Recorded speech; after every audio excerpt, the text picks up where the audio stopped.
Kia ora, hello, it's Monday the 6th of July. Thank you for joining me as we track the large low crossing over the North Island this week, followed by the polar airflow that's going to go nationwide.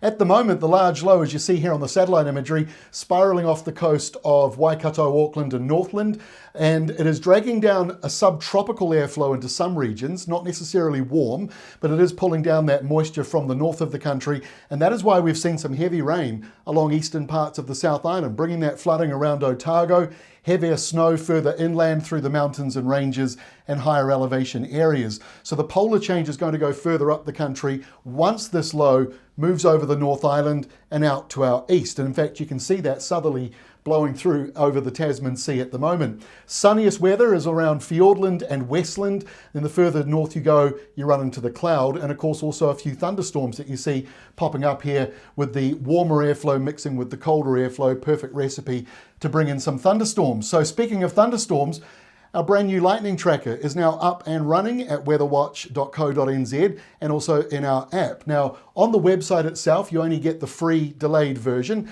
delayed by 15 minutes, but it updates all the time, showing any lightning that is around at the moment. The numbers you see in the circles represent how many lightning strokes were within that circle, and the individual lightning areas just shows one lightning strike or one lightning stroke. So that is now up and active. Now, if you go to the Weather Watch app, that's where you can upgrade for the real-time live lightning tracker and also get push alerts to your phone, and you can also zoom in much closer to the map. You can go right into your local suburb or small town or wherever you live. So that is now up and running, and a big thank you to Met Service and Transpower who are supporting us with this. We'll talk about it more over the days and weeks ahead. But let's get into the forecast for now. So here we are this afternoon. You can see the low just off the coast of Auckland and the cold polar airflow coming up into the Tasman, and that is being swirled around, and part of the reason why, even though you've got a northerly airflow, it doesn't feel warm for some areas at the moment. Heavier rain still around the eastern part of the Bay of Plenty, around East Cape. That's where we've also got a few thunderstorms still possible this afternoon, and there may also be a few isolated thunderstorms around the western side of the North Island. Once you come down to the South Island, that's where the subtropical airflow combines with the polar airflow, and that's why we are seeing snow through the mountains and ranges and coming down to a few hundred metres. But on the coastal side, wet weather and cold as well. So that damp, cold weather certainly being felt right along the eastern side of the South Island, with more wet weather coming through, especially around the northeastern corner of the South Island, as we'll show you in a moment. Here is 6 o'clock this evening, so the low still off the western side of the North Island, subtropical airflow being pushed down and towards central parts of New Zealand, and that's the area here where it's merging with that polar airflow, the colder one that's coming up, the southeasterly.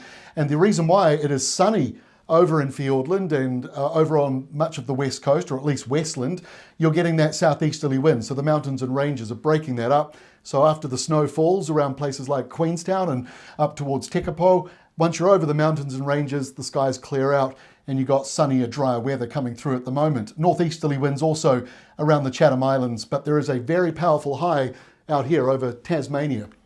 So here is noon Tuesday. This is also showing 24 hours of rainfall from noon today to noon tomorrow. So heaviest areas of rain north of Kaikoura up towards Marlborough. Some areas there, 100 to 150 millimetres of rain coming through, and some heavier falls coming through for the Canterbury Plains as well. The higher elevation you are, the more likely that will turn to snow, probably above a few hundred metres, maybe even more than that. It depends on where you are. The polar boundary on this map, you see a bit of a circle here. That's kind of the remnants of what was there over the last 24 hours. Most of the polar boundary is actually further south of the country. You can see here that blue arrow indicating inside that polar area. So the Chatham Islands still have a northeasterly, but you'll feel the temperatures down as well with that nearby. So the heaviest rain comes through to the northeast and eastern parts of the South Island. It does ease a wee bit though around Otago down towards Southland, so there's some positive news. Now Wairarapa will get some of that rain as it comes on through, and showers, some of those heavy with maybe a thunderstorm around northern parts, so north of Auckland and still around maybe the Bay of Plenty, East Cape area due to the low pressure zone moving through. On Wednesday, again, 24 hours of rainfall from noon Tuesday to noon Wednesday. The low now east of Northland, but the subtropical area with all that moisture still coming right into the central part of the country. Still heavy rain north of Kaikoura up towards Marlborough. Some areas there getting another 80 millimetres on top of the 150 millimetres that is forecast to fall over the rest of today and tomorrow. And still getting wet weather north of Dunedin. The rainfall totals do break up a wee bit more, but you still got maybe 20 or 30 millimetres yet to come on through. And the polar boundary coming up here over Kaikoura, and gradually it'll move up the west coast as well. West coast is dry. Inland areas, though, we will see the mountains and ranges getting snow flurries once again, and that snow level starting to lower down a bit. So keep up to date with the Met Service alpine forecasts if you want more details on the snow.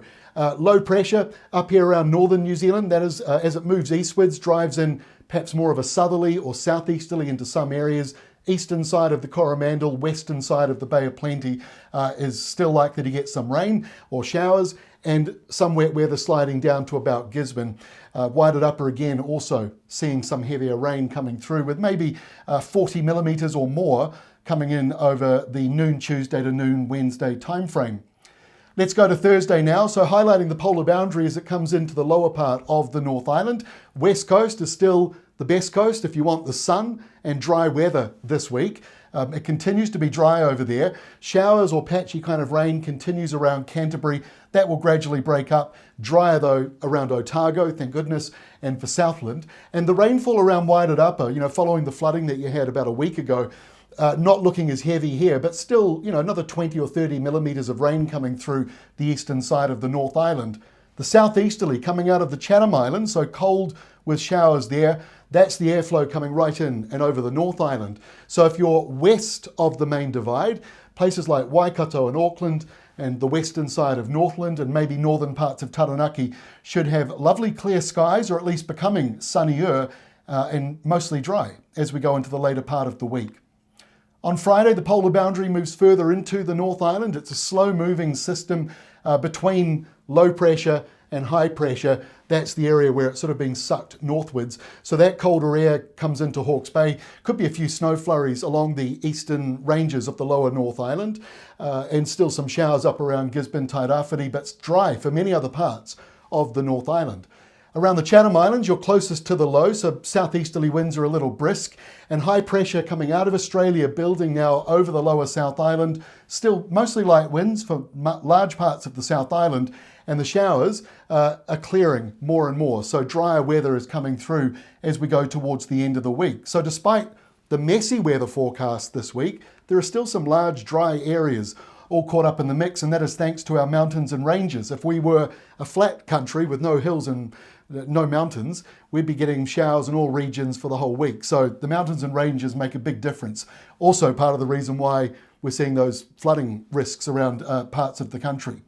Now look at Saturday, the polar boundary launches right up over the northern part of New Zealand. So it is a colder day on Saturday, but still sunny, dry weather in many places. But it's still the eastern side of the North Island from about Gisborne down towards Masterton. Those are the areas most likely to get showers. Might be a couple of showers around Wellington, just depends on the exact wind flow. The west coast is not inside the polar boundary, but you'll still feel it. It'll still be cold for you. Dry weather with light winds for you, and a bit of a westerly breeze or southwesterly breeze around Southland, and around the Stewart Island area you might get a couple of showers. Let's have a look at Sunday's map, and you can see high pressure over the top of us, quite a large high, stretching from Stewart Island and the Chatham Islands all the way back to inland parts of Queensland. I don't see that every day. So you can see the colder weather is right over New Zealand, thanks to that high pressure system dredging it up. Now it's worth noting for the people that have asked why didn't it snow in Dunedin and Christchurch, you can see in this map what is going on with our airflow. And I realise this is still, this is way out to Sunday, but it does summarise what's kind of happening at the moment, where the colder air is actually coming from just south of the country. It's not coming off the Antarctic region itself, and that's when we get snow right down to sea level, and another wintry change coming over here around Australia. So the expected 7-day rainfall, this is the area to keep an eye on around Kaikoura inland.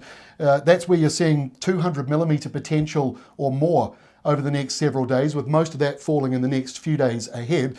Rainfall tapers off around Dunedin, but Canterbury's still got the chance of seeing over 100 millimetres of rain as that comes on through, which for farmers, depending on how it falls, is good news, considering it's pretty dry in those areas at the moment, and the lower part of the North Island also being clipped by similar rainfall totals. But most other places not really seeing exceptional rain unless you get one of those thunderstorms over you.